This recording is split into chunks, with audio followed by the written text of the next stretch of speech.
Bom, pessoal, até agora nós analisamos o nosso pré-lançamento do loteamento nos aspectos de legislação.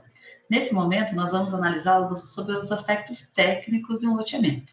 Então, o que são esses aspectos técnicos? Vamos acompanhar aqui pela tela compartilhada, e aí nós conseguimos identificar aquilo que vocês, nesse momento, vão começar a avaliar. Bom, certamente quando vocês receberam a base para fazer esse estudo do loteamento, poucas equipes analisaram a inclinação do terreno. Poucas equipes verificaram que ali tinha a informação da curva de nível, das curvas de nível. Para fazer um loteamento, isso é fundamental. Por quê? Porque todo o nosso traçado viário vai depender da nossa inclinação. E temos soluções possíveis dentro de um mesmo traçado, mesmo terreno, nós temos soluções possíveis para minimizar esse impacto negativo de grandes inclinações. Então, nós temos como condicionantes do traçado urbano a topografia, as declividades, as bacias, as áreas de preservação e a água superficial. Essa é uma via de São Francisco, uma via bem famosa. Quem assiste os filmes de Hollywood, de vez em quando ela aparece, e vocês verificam que não é uma solução tecnicamente viável de nós colocarmos no nosso loteamento, certo? O que acontece é que, com relação à declividade, nós nem podemos pecar pelo excesso e nem pela falta. Por quê? Porque uma baixa declividade nas nossas vias não dá problema realmente na velocidade de escoamento das águas. Então, a água não pode ficar parada, nós temos que ter um mínimo de inclinação. E quando nós temos pouquíssima inclinação, nós começamos a ter áreas de sedimentação. Quando a via tem muita inclinação, nós aí temos um problema de excesso de velocidade. Então, a água ela pega grande velocidade e acaba gerando erosão. Então, a média boa para vocês trabalharem com declividade, em relação ao escoamento de água, é entre 2% e 6%. Um outro aspecto das curvas de nível é que nós temos que entender que a cidade é projetada para as pessoas, não para os veículos. E se nós estamos imaginando que as pessoas vão transitar pelos passeios das nossas vias, então nós temos que nos preocupar com a inclinação máxima permitida para os pedestres. Uma inclinação de até 7% é bastante confortável para o pedestre. Quando nós aumentamos um pouquinho, chegamos até a 10%, nós conseguimos ainda que o pedestre caminhe, porém a acessibilidade é bastante comprometida. Então, sempre que possível, a gente vai tentar manter a inclinação até 7%. Muitas vezes isso não é possível, mas sempre que possível, tentem manter essa inclinação máxima de 7%. De 16% a 30%, vamos evitar ao máximo. Por quê? Porque nós temos a necessidade de obras especiais na parte de drenagem e na parte de vias. E acima de 30%, nem por legislação e nem por questões técnicas, nós não vamos fazer loteamentos com inclinações acima de 30%. Nós sempre vamos trabalhar com curvas de nível de metro em metro. Então, se na base que vocês receberam ou pegaram lá no site do IPUC, vocês receberam alguma base que tenha 5 em 5 metros ou 10 em 10 metros, vocês vão precisar fazer a interpolação dessas curvas de nível. Quando possível, nós vamos trabalhar com as ruas transversais, as ruas principais transversais às curvas de nível. Mas existem exceções. Por quê? Então, aqui é até um dos terrenos de alguma das equipes, e aqui nós vemos que as curvas de nível elas estão de metro em metro, né?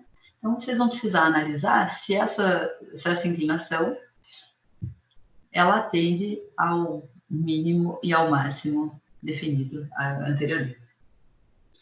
Quando nós temos um terreno que tem uma forte declividade, nós temos algumas opções de implantação das nossas vias e, por consequência, a definição dos nossos lotes. Nessa primeira opção, foi tratado das vias transversais às curvas de nível. Isso significa que elas ficam com grandes inclinações e, por consequência, a água escoa com muita velocidade. Isso é muito ruim como solução de drenagem urbana. Se pensar nos veículos, também. Mas, então, eu não vou poder fazer o loteamento nesse terreno? Você pode fazer, mas aí você vai ter que fazer um tratamento diferenciado. Nessa segunda opção, é uma tentativa de corrigir uma falha que vem ali do próprio terreno. Então, como que eu vou resolver nesse caso aqui? Vocês verificam que essas ruas, que seriam as ruas transversais das curvas de nível, elas não são contínuas.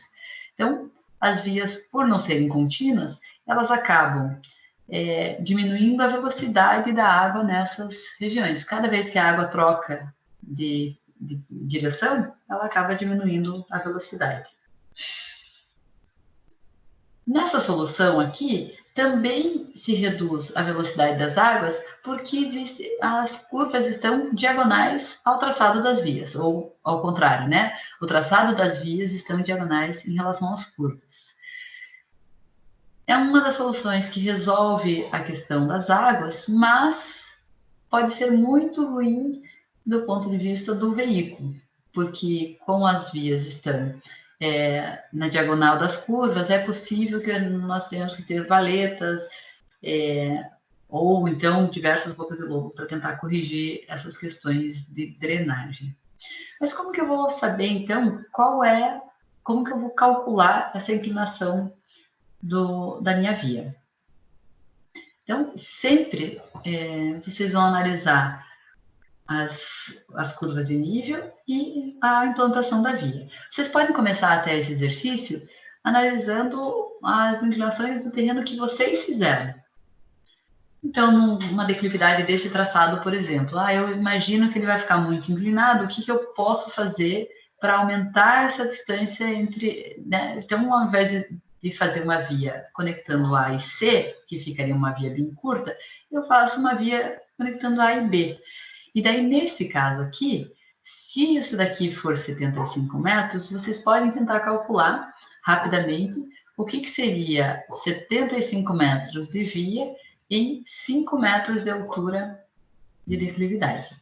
Então, vamos lá, se vocês se lembram um pouquinho de matemática, vamos tentar relembrar como que faz essa inclinação, para calcular essa declividade do traçado. Então, eu preciso saber o valor do desnível. Nós temos aqui que esse valor do desnível é de 5 metros. E nós temos a distância horizontal, que tem 75 metros. Então, com isso, eu consigo saber que a declividade tem 6,67%. Tá? Como primeira atividade, nós vamos fazer esse cálculo da topografia da rua de vocês, ok? Nesse caso, quando as ruas estão um pouco mais paralelas, não completamente, porque se elas estiverem paralelas às curvas de nível, o que vai acontecer? Provavelmente elas estão sem inclinação. E se elas estiverem sem inclinação, nós já vimos que isso é inadequado para toda a infraestrutura urbana. A vantagem para o veículo é quando nós tentamos manter certo paralelismo, não completamente, nós conseguimos ter ruas mais fluidas, né? O trânsito fica bem mais fluido quando nós temos ruas um pouco mais paralelas às curvas de nível. Então, vamos parar um pouquinho e eu quero que vocês postem no nosso fórum essa atividade 1. Qual é a inclinação de ao menos 2 vias que vocês traçaram? Então, vocês vão fazer em equipe. E aí, se a via estiver fora dos padrões para pedestres, vamos redefinir o desenho desse loteamento, tentando aumentar, então, o percurso dessa via em relação às curvas de nível. Ok? A gente vai parar um pouquinho e aí retoma isso quando vocês postarem a atividade.